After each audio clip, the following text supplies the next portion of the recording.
Bonjour à tous et bienvenue sur GITV. Nous sommes ici à Hanovre au salon IAA Transportation. C'est le plus grand événement consacré à l'utilitaire et aux camions.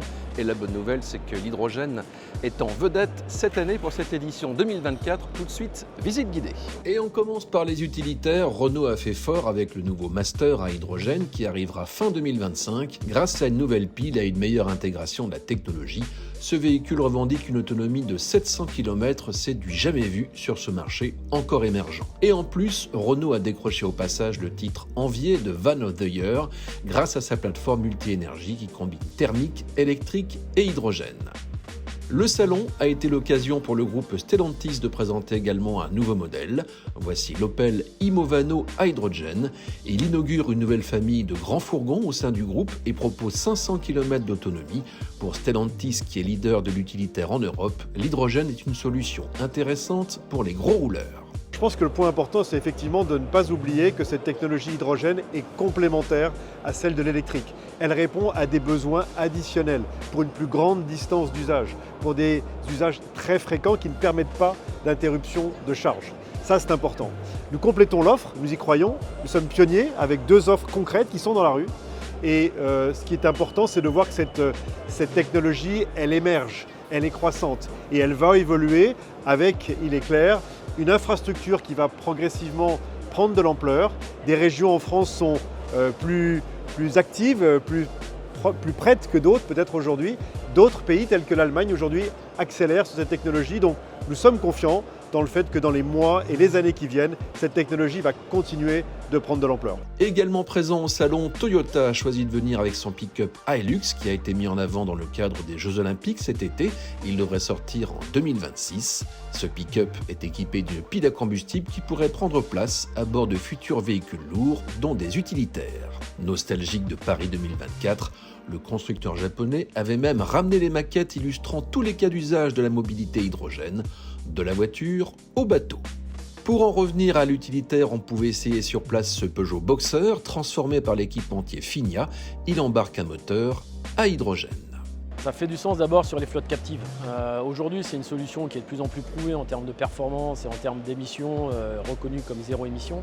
Par contre, c'est vrai que la distribution n'est pas encore en place et d'avoir cette possibilité d'avoir des fleet owners qui ont une station de recharge eux-mêmes, ça marche très très bien. Donc plutôt sur des flottes et avec des besoins qui sont assez, on va dire, élevés en termes ou d'autonomie ou de temps de fonctionnement.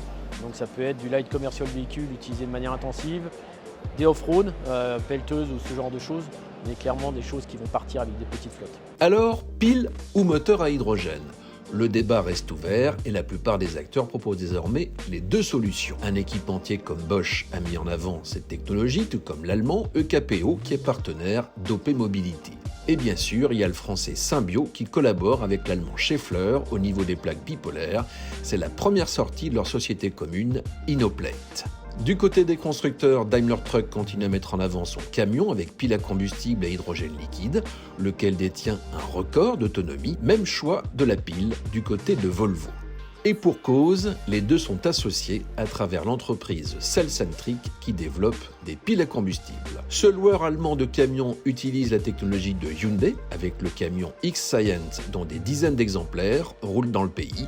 Et on a aperçu aussi ce camion rétrofité de Illico avec pile Toyota, encore un clin d'œil au JO de Paris. Mais malgré tout, le moteur à hydrogène est la technologie qui semble prendre le pas dans le camion. Il y en avait plusieurs sur le salon, à commencer par le stand de MAN, qui a d'ailleurs reçu un prix de l'innovation dans ce domaine à l'IAA.